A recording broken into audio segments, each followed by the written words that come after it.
most important things you can do for a young tree is to prune them.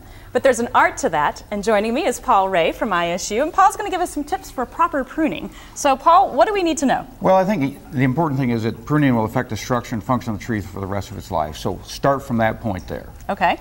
Now, when do we need to prune? Well, pruning, the timing for pruning is probably a time to avoid the spring period of growth. So when those buds begin to swell in the spring until the leaves are fully expanded, don't prune. And with the oaks, be critical not to prune the oaks during the growing season to minimize the transmission of oak wilt. Okay, all right. Now, how should we go about pruning? Well, I think pruning is relatively simple in that if I've started with a young tree, an 8 or 9 foot tall tree, the first thing that I look for are multiple stems. I want to develop a single stem for as long as I can on that tree. For all the lateral branches then that are on that young tree, and they're mostly temporary, I'm going to leave them on until they're 1 inch in diameter, but take them off before they're 2, because those branches contribute to carbohydrates for the growth of the tree.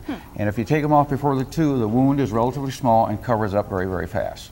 Okay. Now, how do we go about actually cutting? Well, that's kind of fun, because a tree will tell you where to cut. And what you look for on that branch, you will look for the branch bark ridge, which is the ridge material up on top of the branch, and you'll look for a collar. And that becomes your target point for removal.